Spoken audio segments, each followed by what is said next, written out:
Muy bien, chicos, nuevamente buenos días con todos. Vamos a dar inicio a la sesión número 2 de fisiología. El día de hoy vamos a continuar con lo que estuvimos conversando la semana pasada. Espero que se encuentren muy bien. Y vamos a continuar. Bueno, la semana pasada estuvimos conversando acerca de los escenarios del medio interno, ¿verdad? ¿Se acuerdan cuántos eran? 6, ¿no? Habíamos verificado que cada vez que hagamos un análisis del medio interno íbamos a tener que reconocer primero que todo el análisis, ¿dónde empezaba? En el líquido extracelular, ¿verdad? Todo análisis que ustedes van a querer objetivar, valorar, tiene que ser a partir del líquido extracelular. Entonces, tomamos de referencia el mismo y nos preguntamos, ¿no? Si ha habido pérdida o ganancia, ¿no? Si ha habido pérdida, se va a denominar contracción. Si ha habido ganancia, se va a denominar expansión. Ese es el primer punto. El segundo punto que les habíamos comentado para que ustedes reconozcan es la pérdida o la ganancia a predominio de qué ha sido, ¿no? Si perdió o ganó, pero tengo que preguntarme qué ganó o qué perdió, ¿sí? ¿Qué perdió? ¿Soluto o solvente? ¿O perdió en la misma proporción? ¿Qué gané? ¿Soluto, solvente o gané en la misma proporción? Eso, lo único que me brindaría justamente es, al final, la relación del apellido que necesito, que sería la osmolaridad, ¿no? Porque si yo gano, por ejemplo, más soluto, será una expansión hiperosmolar, ¿no? Si yo gano más agua, que es solvente, voy a diluir, será una expansión hiposmótica. A su vez, si yo pierdo más agua, que es solvente, quedará más soluto, y eso se va a denominar contracción hiperosmolar, ¿no? Entonces, la osmolaridad yo puedo valorarla definitivamente y lo voy a tener que calcular mediante la fórmula, que se acuerdan que es 2 sodios más glucosa sobre 18 más urea o el boom entre 6, ¿no? Entonces, ahí tenemos eso. Y con esta información, ya saben las unidades que necesito, ¿no? El sodio en miliequivalentes por litro, la glucosa en miligramos por ciento y la urea en miligramos por ciento. Con estos datos en estas unidades, lo que voy a poder al final obtener son los valores de la osmolaridad con sus unidades respectivas, que es milimoles por litro de agua plasmática, ¿verdad? Si yo tengo, por ejemplo, 320, es una hiper, ¿no? Entonces, si yo te digo que ha habido un cuadro donde el paciente ha perdido volumen y con la osmolaridad en la fórmula te sale 320, yo voy a decir que es una contracción hiperosmótica. ¿Y por qué es importante reconocer esto? ¿Es solamente una representación gráfica mediante los esquemas de Janet Narrow o es que al final sí nos da una información importante? ¿La osmolaridad puede ser un estímulo? ¿Se acuerdan? Sí, ¿no? Es más, la contracción hiperosmótica, ¿qué respuesta podría propiciar en mi organismo? ¿Qué podría suceder? Eso sería una consecuencia, pero recuerda que la osmolaridad como estímulo buscaría una respuesta para compensar con la correcta, ¿no? Recuerden que las respuestas de nuestro organismo buscan la homeostasis, ¿no? Es lo que busca. No necesariamente lo van a lograr, ¿verdad? Porque si se quiebra esto, aparece la enfermedad. Esos esquemas que estuvimos viendo la semana pasada, ¿verdad? Esos esquemas que estuvimos viendo la semana pasada, si bien es cierto, ustedes los podrían memorizar, lo más importante que les comentamos fue de que tendríamos que entenderlo, ¿no? Porque al final, quizás el dibujo tal cual no lo vayas a utilizar en la vida diaria, es real, pero en exámenes sí te pueden poner eso, sobre todo exámenes internacionales. Pero más allá del gráfico es entender lo que se ve en el gráfico. El hecho de que yo tenga un paciente que ha perdido volumen y que la osmolaridad ha incrementado, lo que me está queriendo decir es la respuesta que se va a dar para buscar la homeostasis. Y como muy bien ha dicho su compañera, está relacionado a la secreción de la hormona antidiurética. porque es una de las respuestas más importantes asociadas al incremento de la osmolaridad. No es la única, ¿verdad? Hay otras. Yo les dije otra ese día. ¿Cuál es la otra? La sed, ¿no? Por eso en el verano no nos sucede más, ¿verdad? En el verano tenemos mayor porcentaje de pérdidas insensibles, ¿no? Mediante el sudor y demás. ¿Y por qué nos da más sed a diferencia del invierno, quizás? Porque estamos perdiendo volumen, ¿verdad? Y si no nos hidratamos, ¿qué va a pasar con la osmolaridad? Se va a concentrar. Por eso, la hormona antidiurética se secretará en la búsqueda de la compensación, favoreciendo que se reabsorba agua. ¿Para qué? Para diluir. ¿Por qué quiere diluir? Porque está muy concentrado, ¿verdad? Porque está muy concentrado. Eso es lo que tenemos que recordar. Entonces, para que ustedes puedan reconocer los escenarios, tienes que, por una parte, primero siempre valorar en la historia clínica. Ahorita vamos a ver algunos ejemplos, seguro lo habrán visto en su guía, ¿no? Porque casitos, ahorita lo vamos a analizar. Primero tienes que preguntarte o encontrar datos que te orienten a una pérdida o una ganancia. No es tan complejo porque en realidad solamente la información ahí dada es la que te va a indicar eso, no es tan complicado. Lo segundo es la osmolaridad. La osmolaridad, la única manera o es que te lo dan escrito, redactado como tal, que puede ser. O la otra es que te den los datos de una analítica y tú lo tengas que calcular. Si tú estás en el hospital y tienes en tu AGA, que es el análisis de gases arteriales, estos tres datos, ya no es necesario que le pidas a tu paciente nuevamente la osmolaridad, porque con esto lo puede calcular, ¿verdad? No le vas a hacer ahí nuevamente una orden de algo que ya podemos obtenerlo solamente con una fórmula. Habíamos visto las tres contracciones ya. Solamente vamos a recapitular y poner escenarios que fue lo que nos faltó. Si nosotros tenemos aquí lo que vendría a ser entonces el esquema, ahí tenemos la división, ¿verdad? Entre, ¿qué representa esto? El agua corporal total, ¿verdad? ¿Cuánto era el agua corporal total en un adulto aparentemente sano? El 60%, ¿no? Del peso en kilo. De ese 60%, el líquido extracelular representa el 20% y el intra el 40%. Y del extra yo sé que tengo el intersticial y el extravascular, que representa 15 y 5. Pero de manera práctica, para no hacernos bolas, ahí lo dejamos, ¿no? Para el esquema, nada más. Entonces, vamos a ver. Tenemos aquí, y si poníamos la línea punteada de esta forma, ¿qué estábamos viendo? Que está perdiendo o ganando. Perdiendo, ¿verdad? Está perdiendo. Es una contracción. Esta línea de aquí, superior, ¿qué me indicaba? El valor normal, ¿no? 280 a 300. Entonces, imaginemos que realizamos el cálculo y nos salió 315. Es hiper, ¿verdad? Entonces tiene que superar o pasar línea de color naranja que he hecho aquí, o se queda por debajo, o se mantiene en ese nivel. Sobrepasa, ¿no? Porque es hiper, ¿no? Entonces, sigo avanzando, sigo avanzando, sigo avanzando, y es hiper. Si tú ves solamente esto, ¿qué es lo que dices? Ah, es una contracción y es hiperosmolar, ¿verdad? Y el intra está, en este momento en el dibujo, ¿cómo está? Normal, ¿verdad? No le ha pasado nada. Pero como siempre busca la homeostasis, ¿qué fenómeno se va a dar cuando un medio es hiper respecto al otro?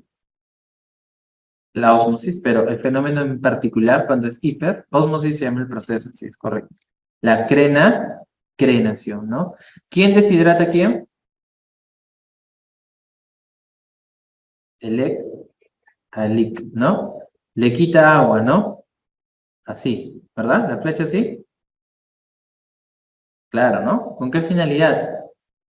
¿qué es lo que quieres hacer en el extra? Diluir, ¿verdad?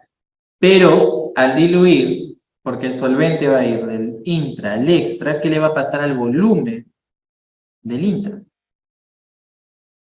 Va a disminuir. ¿Y qué le va a pasar al soluto del intra? Se va a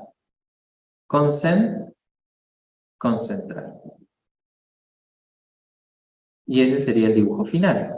Si ustedes han revisado el libro de Linda Constanzo y de Borón, que les sugerí la semana pasada, el esquema es así, ¿no? La semana pasada se los hice con números y ahorita lo he vuelto a explicar, si se dan cuenta, paso a paso, siguiendo un orden, ¿verdad? Aquí hay dos escenarios también para el estudiante. O lo entienden o se lo memorizan. Y yo espero que se queden con el escenario A de entenderlo, porque si se lo memorizan el dibujo, al final se van a olvidar. Es lo más probable, ¿verdad? Porque así es la mente, es frágil. Pero si tú entiendes el por qué, qué representa cada trazo, cuáles son los valores normales, en realidad es cuestión de lógica. No es nada más que entender el proceso. ¿Ok? ¿Sí? Eso ya lo habíamos visto, estamos recapitulando de manera un poco más rápida. ¿Qué escenario llegamos a ver aquí? Aquí les mencioné el cuadro de la restricción hídrica, por ejemplo, ¿no? Una persona que está deshidratada y que pierde volumen a predominio de solvente y no repone ese volumen. Entonces ese soluto se va a concentrar. ¿Qué es lo que tendría que hacer yo para ayudar a este paciente? Hidratarlo, pues, ¿no? Tengo que hidratarlo. Está perdiendo volumen, está con restricción, tendría que hidratarlo a predominio de solvente, ¿no? Por eso repongo volumen. Y ahí vas a compensar. ¿Cómo estaría la orina de este paciente con restricción hídrica? ¿Aumentada o disminuida? Disminuida, pero no los noto seguros. ¿Los demás piensan que está aumentada? Disminuida, ¿verdad? Se disminuye el volumen de orina, disminuye, ¿ok? Entonces, respecto a la concentración, ¿cómo estaría? ¿Cómo ves la orina? Cargada, concentrada, ¿verdad? Entonces, importante, una conclusión que podríamos ir sacando es que para que se forme la orina también es importante la cantidad de volumen, ¿verdad? Si hay menos volumen, va a haber menos diuresis. Es importante. Y esa es una conclusión que podemos ir sacando. Muy bien. Entonces, esa es en la contracción hiper. Hay dos escenarios más que son la contracción hipo y la contracción iso. La contracción iso es un poquito más sencilla. ¿Por qué? Porque está asociado justamente a la pérdida de manera proporcional entre soluto y solvente. El ejemplo que en la literatura ustedes van a ver y que podríamos quedarnos con eso hasta el momento es una diarrea. En la diarrea generalmente uno pierde soluto y solvente. Claro que va a depender de la etiología, pero generalmente, sobre todo si estamos valorando una de tránsito intestinal incrementado, la relación de pérdida es proporcional. Por eso que cuando yo repongo volumen, utilizo suero fisiológico y no hay problema, porque habíamos visto la semana pasada que el suero fisiológico también tiene la misma osmolaridad. Por eso es isosmolar. Pero ahora, imaginemos que la pérdida es a predominio de soluto, ¿ok? Habíamos visto que era eso. Este es de solvente, ¿verdad? Ahora imaginemos que pierdes más soluto. En la literatura ustedes van a encontrar un escenario clínico que es la insuficiencia suprarrenal. No sé si lo han revisado en estos días que he tenido. La insuficiencia suprarrenal es un escenario donde existe una disminución justamente de la acción de una hormona que se va a secretar de la glándula suprarrenal y que tiene la particularidad de compensar el medio interno. Y esa hormona es la aldosterona. ¿Ok? La aldosterona. La aldosterona, así como la hormona antidiurética, ayuda mucho a compensar el medio interno, acuérdense. Ayudan a compensar el volumen de líquido extracelular. ayudan a mantener la presión. La hormona antidiurética, recuerden también que se llama arginina vasopresina, ¿verdad? Se lo dije la semana pasada, arginina vasopresina. La hormona aldosterona, no sé si les suena, no es que lo vamos a profundizar tanto ahorita, pero viene de un eje, de un sistema, que es el sistema renina, angiotensina, aldosterona. La aldosterona es justamente la hormona que se va a liberar al final de todo este proceso, de este sistema, con la finalidad de incrementar el volumen de líquido extracelular. Ese es su objetivo. Es más, una pregunta típica de examen es, ¿quién ayuda a regular la presión arterial? Es el sistema renina-angiotensina-aldosterona, pero es un mecanismo de regulación de la presión arterial a largo plazo. ¿Ok? A largo plazo. ¿La hormona antidiurética ayuda a regular la presión arterial? ¿Sí o no? También, ¿verdad? Alguna literatura lo considera a mediano plazo, por ejemplo. Algunos no lo catalogan como tal. Pero uno que sí va a ser siempre preguntado es el sistema renina-angiotensina-aldosterona, que es a largo plazo. ¿Por qué les suena que pueda ser a largo plazo? ¿Porque va a ser inmediato? No, se va a demorar un poquito. No es tampoco que se va a demorar un año en actuar, ¿no? Estamos hablando de minutos, pero a diferencia del sistema autónomo, que es inmediato, este se demora un poco más, ¿ok? Entonces, la aldosterona, cuando sea liberada, este es un ligando, porque es una hormona, ¿verdad? ¿Sí o no? ¿Sería un target o no? La semana pasada vimos, es una hormona. ¿Es un target? No, porque es un ligando, ¿verdad? Habíamos dicho que todo ligando llega a un receptor. Su receptor sí sería el target. Este no. Es su receptor. ¿Ok? ¿Estamos bien? Muy bien. Entonces, la aldosterona es una hormona, tiene la particularidad de distribuirse por el torrente sanguíneo y llegar a la célula diana.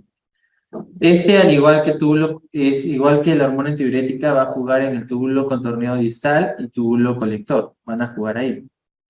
Van a jugar también en las células principales. Igual que el otro, ¿verdad? Sin embargo, su target va a ser diferente. Porque la aldosterona es una hormona liposoluble. ¿Qué entienden por liposoluble? ¿Que su receptor está en la membrana o es intracelular? Intracelular, porque atraviesa la membrana, ¿verdad? En cambio, la hormona antidiurética era liposoluble. No. ¿Su receptor dónde estaba? En la membrana. ¿Cuál era su receptor? V1 y V2, pero el que estaba en las células principales, V2. ¿Ok? ¿Sí, muchachos? Ok. En este caso, la aldosterona, su receptor no es V1 ni V2, porque esos receptores son de la hormona antidiurética. En este caso, su receptor será el receptor de aldosterona, que es, lo vamos a dibujar como un triángulo, sería el receptor de mineralocorticoides. Es un receptor intracelular.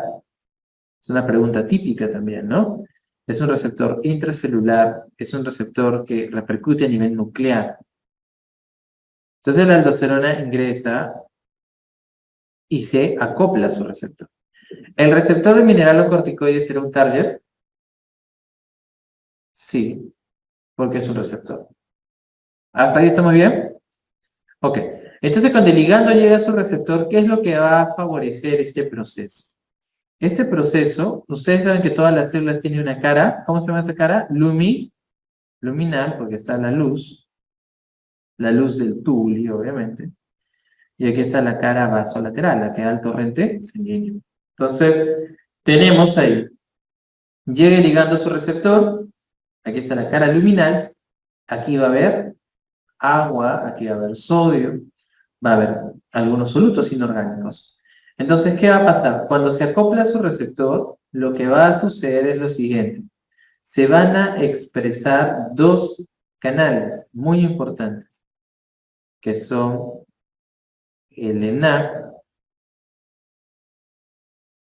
¿verdad? El ENAC y el RONCA, ¿ok? El ENAC y el RONCA. Es decir, cuando la aldosterona llegue a este receptor, estos dos se van a expresar. ¿Estamos bien? Es decir, si no llega, ¿se van a expresar? No. ¿Y qué van a hacer estos canales? El RONCA lo que hace es secreta potasio. ¿Ya? Secreta. Entonces, si secreta, estás mandando de la sangre hacia la luz tubular. Y entonces, al final, ¿a dónde se ve ese potasio? A la orina. Porque la continuación de todo esto, ¿dónde es? La orina, pues, ¿no? Es la orina. Muy bien. Eso por una parte. Y la otra es que el ENAC es un canal epitelial de sodio. Entonces, ¿qué va a hacer este? Va a reabsorber sodio. ¿Sí? Reabsorbe sodio. Reabsorbe sodio. Y ustedes saben que el sodio que jala agua. Entonces, ¿a dónde se va a ir esto? A la cara vasolateral. Entonces, ¿qué va a favorecer? Que incremente el volumen de líquido extracelular. Entonces, la aldosterona, ¿qué es lo que está buscando? La aldosterona está buscando reabsorber sodio para jalar agua y de esta manera incrementar el volumen. Y si yo incremento el volumen, ¿incremento la presión? Sí. Entonces, ¿es un mecanismo de compensación? Claro. Pero se demora un poquito más, nada más. Pero es un mecanismo de compensación. Una entonces conclusión que podemos sacar aquí es que la aldosterona, al llegar a su target, favorecerá que se exprese el ENAC y el RONCA, y este en consecuencia hará que se reabsorba sodio, jale agua, incremente volumen y secrete potasio. ¿Está claro? ¿Sí? Muy bien. El ENAC y el RONCA pueden ser targets. ¿Qué opinan? Sí, son targets, porque son canales. ¿Ok? Son canales. Eso se lo voy a dejar de mini tarea para la próxima que los vea. Me van a decir si hay alguna enfermedad, algún medicamento que pueda jugar aquí. ¿Ok? Para que investiguen. ¿Qué puede repercutir a ese nivel? Igual aquí, en el receptor de mineralocorticoides. Ahí hay medicamentos. ¿Qué medicamentos bloquean? ¿Pero tú puedes bloquear a la aldosterona en sí? No. Porque puedes bloquear a su receptor. Puedes bloquear lo que sería la activación de esos canales. Entonces, ¿qué es lo que pasa en una insuficiencia suprarrenal? Eso es lo que sucede normalmente. Por eso yo digo, el que sabe fisio sabe fisiopato y sabe fármaco. Eso es lo que sucede normalmente. Por ejemplo, ustedes yo les estoy mandando a investigar los nombres de los medicamentos o enfermedades, ¿verdad? Pero tú ya vas a deducir si en un medicamento X que vas a investigarme bloquea el receptor de mineralocorticoide, ¿qué es lo que va a suceder? ¿Qué va a hacer ese fármaco entonces? ¿Bloquearlo? ¿Y se expresará el ENAC del RONCA? No. ¿En consecuencia aumentará la presión? No, más bien lo va a bajar. Ah, entonces tú estás deduciendo porque sabes lo que normalmente hace. ¿Qué pasa si bloqueas el ENAC? No habrá absorción de sodio. Entonces, ¿lo vas a dar a un paciente para subirle la presión o para bajarle la presión? Para bajarle. Si a un paciente que está con baja presión le das esto, ¿qué le vas a hacer? ¿Ayudar? No, lo vas a perjudicar. Entonces, tú estás deduciendo porque ya sabes eso. Ahora, entonces, yo quiero que tú deduzcas. En insuficiencia suprarrenal. En insuficiencia, cuando algo es insuficiente, ¿va a ser capaz de realizar una función? No. ¿Sí o no? Si es insuficiente, ¿será capaz de algo? No. Entonces, si hay una insuficiencia suprarrenal, lo que va a suceder es que va a haber una falta, ¿verdad?, de capacidad para poder generar, en este caso, la secreción de la hormona, porque la hormona aldosterona se secreta de la glándula suprarrenal, ¿sí? Ahorita vamos a ver. Entonces, si la disminución repercute en que exista menos aldosterona, ¿todo lo que hemos explicado va a suceder o no? No, porque no hay. Si es insuficiente. Entonces, ¿qué le va a pasar al paciente? ¿Va a reabsorber sodio?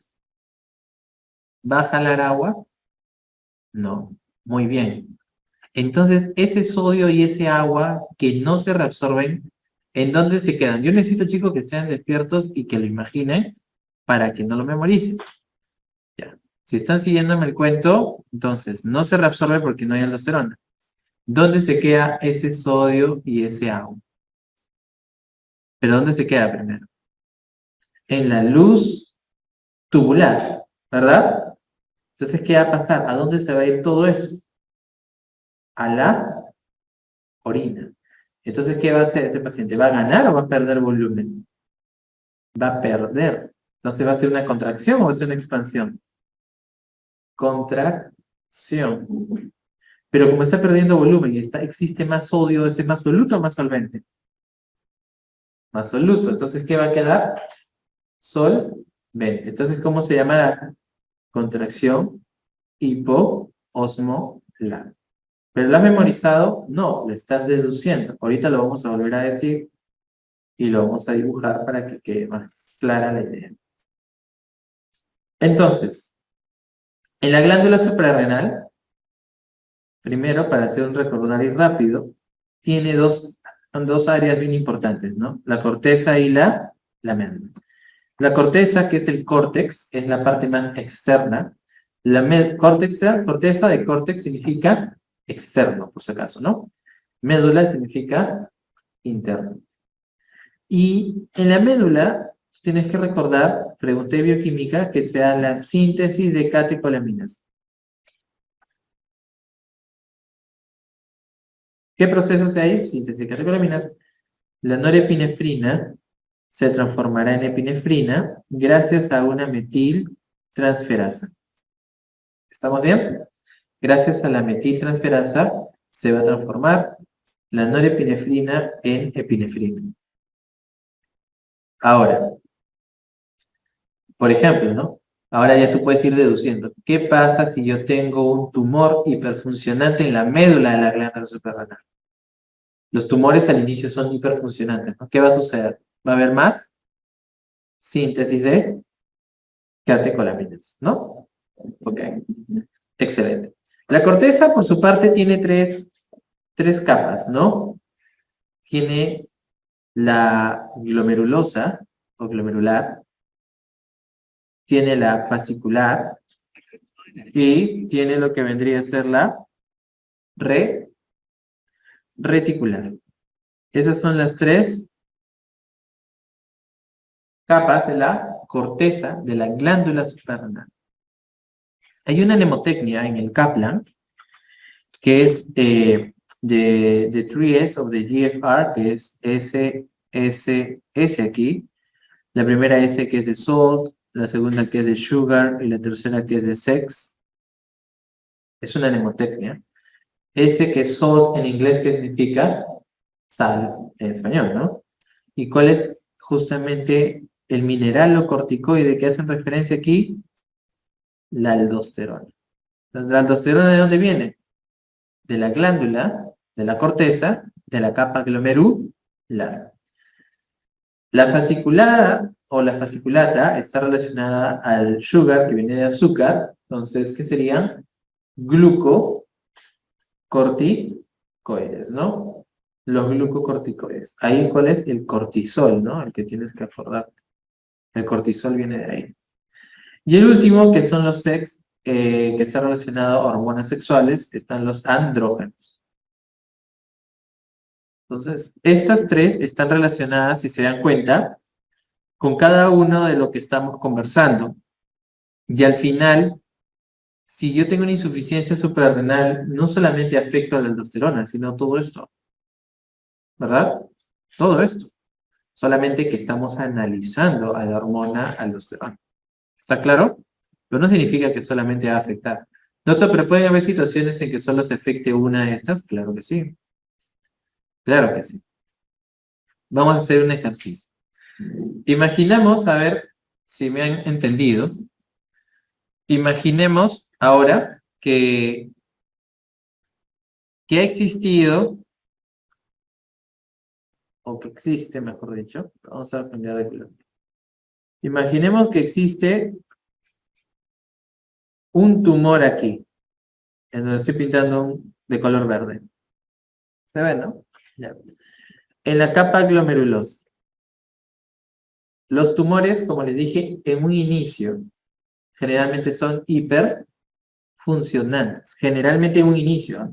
Porque luego, obviamente, genera una disminución. Pero en un inicio, cuando tú observas un tumor, el que tú desees, generalmente, exacerba la función que está asociada. En este caso, si tengo un tumor en la capa glomerulosa, ¿qué esperaría encontrar? ¿Que aumente la aldosterona o que disminuya? Que aumente. ¿Ok? Muy bien. Entonces, ¿qué podría pasarle en el paciente? ¿Cómo ustedes creen que va a venir? ¿Con un incremento de volumen de líquido extracelular o con una disminución de volumen de líquido extracelular? Se aumenta la aldosterona. Aumenta. ¿Por qué? Porque está absorbiendo más sodio y está jalando más agua. Entonces, ¿este paciente podría venir con hipertensión? Sí, va a venir con hipertensión. Y si tú le haces un análisis de sangre y quieres ver su potasio, ¿cómo crees que va a estar su potasio? Disminuido. ¿Por qué? Porque está secretando mucho potasio. ¿Y cómo has deducido eso? Es decir, tú te lo puedes memorizar. Tú puedes decir, ok, el tumor en la glándula suprarrenal, en la capa glomerulosa, que tiene nombre y apellido, que se llama síndrome de Cohn, así se llama, o también lo vas a encontrar como hiperaldosteronismo primario, así lo vas a encontrar. Tú te puedes aprender de memoria y decir que va a venir el paciente con hipertensión y con hipocalemia. Te lo puedes memorizar, pero te puedo asegurar que te vas a olvidar. Y otro escenario, que es en los que están ahorita estudiando con nosotros, es que lo entiendan y lo deduzcan siempre, porque tú sabes lo que normalmente hace la aldosterona. Entonces, si la aldosterona normalmente incrementa el volumen, favoreciendo el incremento de la presión, ¿qué va a suceder si esta respuesta está exacerbada? El paciente va a tener una hipertensión y va a estar con hipocalemia. Entonces, ¿lo vas a memorizar? No, porque lo estás entendiendo. Obviamente, y si te dicen justifica, ¿por qué? Ok, lo que pasa es que hay un tumor que está favoreciendo que se secrete tanta aldosterona y la aldosterona al llegar a su receptor, ¿qué va a suceder? Se va a expresar el ENaC y se va a expresar el RONCA, ¿verdad? Y al expresarse, ¿qué va a suceder? El RONCA secretará potasio, el ENaC reabsorberá sodio, jala agua, incrementa el volumen y incrementa de esa forma la presión arterial. ¿Cómo va a venir tu paciente? Con cuadro de hipocalemia, puede venir un trastorno cardíaco, puede venir con calambres nada más, pero ya saben que la hipocalemia severa tiene una repercusión cardíaca muy importante y a su vez va a tener una hipertensión. Primaria o secundaria. Secundaria porque está asociado al incremento de la aldosterona. Y el hiperaldosteronismo primario es ¿por qué es primario? Porque el problema es en la misma glándula suprarrenal. ¿Y qué escenario del medio interno me puede dar? Una contracción. ¿Por qué? Porque el sodio se queda en la luz tubular, en la insuficiencia, ¿no? En la insuficiencia, ¿y qué va a hacer? Disminuye el volumen. Entonces, les estoy enseñando dos escenarios, uno de incremento y el otro de disminución. ¿Han entendido? ¿Sí? Si tienen claro que es un target, que lo vimos la semana pasada, ¿qué es un ligando? ¿Cuáles son las respuestas y cuáles son los estímulos? Es mucho más digerible esta información. Obviamente que ahorita no estoy repasando todo el sistema renina, porque existe un sistema renina, es decir, hay un estímulo porque se libere la renina y de esa forma se dé todo el proceso. Eso ya lo van a ver con el doctor Manolo cuando vean cardio. Sin embargo, en generalidades, para los escenarios de medio interno, por lo menos necesito esta última fase que lo estoy mencionando ahorita, para que cuando lo vuelvan a ver, ustedes ya van a poder reconocerlo con mayor facilidad. Ahora vamos a ver el dibujo este. Vamos a ver.